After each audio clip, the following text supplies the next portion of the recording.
The day my HOA president ordered me to tear down the retaining wall that had been protecting her property for nearly 20 years, I warned her exactly what would happen. She smiled, told me aesthetics mattered more than excuses, and threatened me with daily fines if I refused. 10 days after I gave her exactly what she demanded, 200 tons of wet hillside came crashing through her backyard in the middle of the night. My name is Ethan Mercer. I'm 49 years old, and for most of my life, I've made a living shaping land for other people. I build patios, drainage systems, retaining walls, outdoor living spaces, the kind of work nobody notices when it's done right, but everybody notices when it's done wrong. I've lived on the same hillside outside Eugene, Oregon, since 2004. Long enough to watch kids grow up, neighbors move away, trees double in size, and enough rainy seasons to know exactly what this hill is capable of when people start treating nature like it's a decorating project. My house sits near the top of a long slope. The homes below mine are built on terraces cut into the hillside decades ago. Beautiful views, sure, but views come with gravity, and gravity always wins eventually. When I bought the property, one thing became obvious almost immediately. The previous owner had ignored a serious erosion problem. Every winter, portions of the slope would slowly creep downhill. Nothing dramatic, just enough movement to crack fences, shift landscaping, and make engineers nervous. So I hired a geotechnical consultant and spent a painful amount of money building a retaining wall along the edge of my property. It wasn't pretty. Nobody was ever going to put on a postcard. It was built from massive treated timbers, reinforced with deadman anchors buried deep into the hillside. Functional, ugly, and incredibly effective. For nearly 2 decades, that wall quietly did its job. Nobody complained. In fact, several neighbors thanked me over the years because the wall stabilized the slope above their homes. Then everything changed when a woman named Vanessa Holloway moved into the neighborhood. Now, if you've ever lived under an HOA, you know every board eventually attracts somebody who falls in love with authority a little too much. Vanessa arrived from Portland with expensive sunglasses, designer landscaping magazines tucked under her arm, a personality that somehow managed to be both charming and exhausting at the same time. Within 3 months, she was elected HOA president. Looking back, that should have been everybody's first warning sign. At first, she focused on harmless things. Mailbox colors, holiday decorations, grass height. Then she started talking about creating a luxury visual identity for the community. Every meeting sounded like she was pitching a resort development instead of managing a neighborhood. One evening during a board meeting, she stood beside a projector screen showing photos of various homes and said, "Presentation matters. People invest in beauty." Most residents nodded politely. I sat quietly in the back because I had a feeling this conversation was eventually heading toward me. Sure enough, a week later, I found a certified letter in my mailbox. I still remember standing in my kitchen reading it while my coffee went cold. According to Vanessa, my retaining wall was visually inconsistent with the community's evolving architectural standards. That's a fancy way of saying she thought it looked ugly. The letter demanded I replace the entire structure with decorative stonework approved by the HOA Design Committee. I had 45 days to comply. Failure to do so would result in fines beginning at $200 per day. I actually laughed when I finished reading it. Then I read it again. Then a third time. The more I read, the less funny it became. The wall wasn't shared property. It wasn't HOA property. It sat entirely on my land. So I pulled out my original survey documents, building permits, engineering reports, and every piece of paperwork I'd saved over the years. The next morning I called Vanessa. "I think there must be some misunderstanding," I said. "That wall is fully permitted and entirely on my property." She answered in a voice so calm it somehow felt insulting. "The board believes it negatively impacts neighborhood appearance. The board doesn't own it. We govern community standards. It's holding back a hillside." There was a pause. Then she said something I'll never forget. "There are more attractive ways to accomplish that." That was the moment I realized she didn't actually understand what the wall did. To her, it was landscaping. To me, it was infrastructure. The difference between those two perspectives would eventually cost her a fortune. Still, I tried being reasonable. I hired an independent soil engineer to perform a fresh evaluation. The inspection cost me over $3,000, but I wanted objective documentation. A few weeks later, the engineer walked the site, reviewed historical rainfall data, examined the slope, and delivered a report that left absolutely no room for interpretation. The conclusion was blunt. Removing the retaining wall would significantly increase the likelihood of slope failure during heavy seasonal rainfall. In normal English, that meant if the wall disappeared, the hill could come down with it. I mailed a copy of the report to Vanessa along with a personal letter. I explained the history of the property, the engineering concerns, and the potential consequences. I honestly thought that would end the dispute. Instead, 3 days later, I received a response from the HOA attorney. They acknowledged the wall was located on private property. They acknowledged I owned it. Then they demanded I remove it anyway. As I sat at my dining room table reading that letter, something shifted inside me. Because at that point, this wasn't ignorance anymore. They had been warned. They had documentation. They simply didn't care. What happened next started with one conversation between me and my attorney, and ended with an entire hillside teaching the HOA president a lesson she would never forget. My attorney, Richard Hale, had been practicing property law longer than some members of the HOA board had been alive, and when I dropped the stack of documents on his desk, he spent about 20 minutes reading before leaning back in his chair and laughing so hard I thought he might spill his coffee.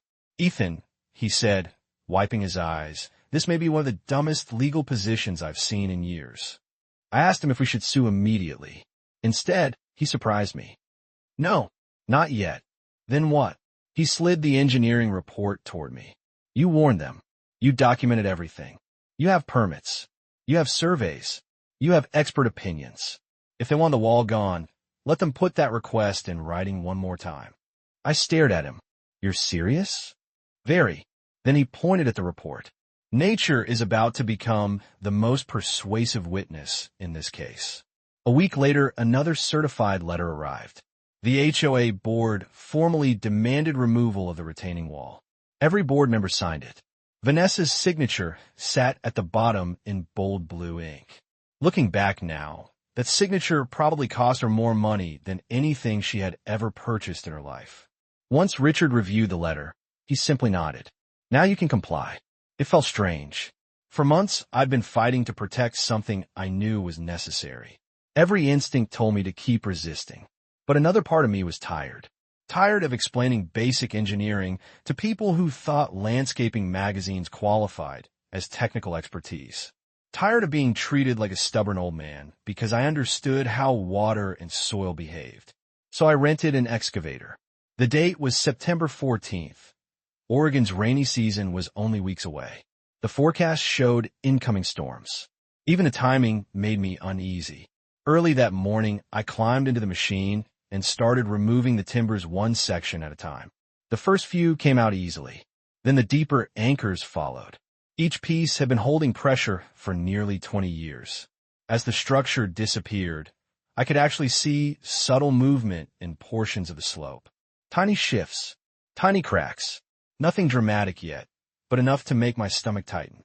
Around lunchtime, I noticed Vanessa standing on her elevated deck. She had a glass of wine in one hand and sunglasses covering half her face. Even from a distance, I could see the satisfaction in her posture. She thought she'd won. At one point, she raised her glass toward me. Not a toast exactly, more like a victory salute. I raised my hand and waved back. That seemed to confuse her. She probably expected anger. Instead, I gave her exactly what she wanted. By late afternoon, the wall was gone. 20 years of protection removed in less than a day. The exposed slope looked wrong. That's the best way I can describe it. Like seeing the foundation removed from underneath a house. Most people wouldn't have noticed, but I did. That hillside had depended on structural support for years. Now it was vulnerable. Before going inside, I walked the property one final time. My neighbor across the street, a retired firefighter named Carl, watched me from his driveway. "You really took it out?" he asked. HOA wanted it gone. He looked down the slope toward the houses below. "This feels like a bad idea." I nodded. "I know." Then I went inside and waited. Sometimes that's all you can do. Wait. The rain arrived 9 days later. Oregon rain has different personalities. Sometimes it's gentle and peaceful. Other times it feels like the sky has declared war on the ground. This storm belonged in the second category. It started on a Tuesday evening. By Wednesday morning, gutters overflowed. By Wednesday night, standing water covered portions of the road. By Thursday afternoon, weather alerts were appearing on local news broadcasts. Nearly 7 inches of rain fell in less than 48 hours. I remember lying awake around 2 in the morning, listening to water hammer against the roof. Then I heard a sound I'll never forget. At first it was distant, low, almost like thunder, but it didn't fade. It grew louder, deeper, a long rolling roar that seemed to come from underneath the earth itself. I sat upright in bed immediately. Years of working around slopes and excavation sites had taught me exactly what that sound meant. My wife heard it too. "What is that?" she asked. I was already moving toward the window. The hill. The moment I looked outside, my stomach dropped. Large sections of saturated soil were moving downhill, not flowing like water, sliding. Entire chunks of earth breaking loose and traveling together. Trees tilted. Shrubs disappeared. Retaining berms collapsed. Gravity had finally collected its debt. We called emergency services immediately, but by then the damage was already happening. The slide traveled directly toward the properties below mine. One of the first things it hit was Vanessa's backyard. Her brand-new infinity pool sat directly in the path of the debris flow. The security footage later showed a wall of mud, water, roots, and soil slamming into the property like a slow-motion avalanche. Pool fencing crumpled. Landscaping vanished. Decorative stone pathways disappeared beneath thick brown sludge. The pool itself filled with several feet of mud almost instantly. Expensive filtration equipment shorted out. Pumps were destroyed. Electrical systems failed. But Vanessa wasn't the only victim. 2 neighboring properties suffered significant damage as well. Basement windows burst under pressure. Water entered lower levels. Patio structures shifted. One home's foundation developed multiple cracks that required immediate engineering evaluation. By sunrise, emergency crews were moving through the neighborhood assessing damage. Insurance adjusters arrived within days. Engineers followed shortly afterward. Everybody wanted answers. Unfortunately for Vanessa, the answer existed inside a very large folder sitting on Richard Hale's desk. The total estimated property damage eventually exceeded $150,000. Vanessa's pool restoration alone approached 6 figures once demolition, cleanup, equipment replacement, and structural repairs were included. The first phone call came around 10 that morning. I recognized her number immediately. The second I answered, she exploded. "This is your fault," she screamed.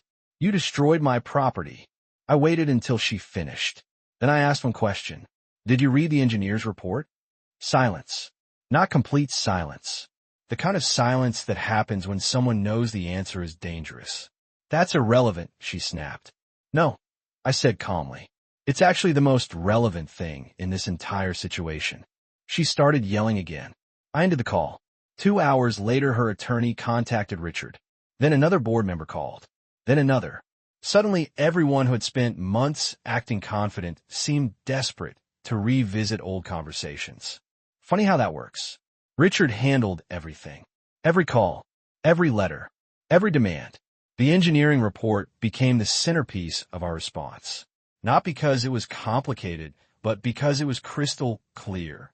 The slope failure had been predicted. The risk had been documented. The HOA had received warning after warning. Most importantly, they had demanded removal anyway.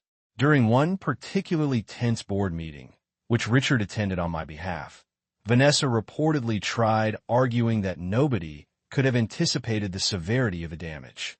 Richard simply placed the report on the table and read one sentence aloud. Then another.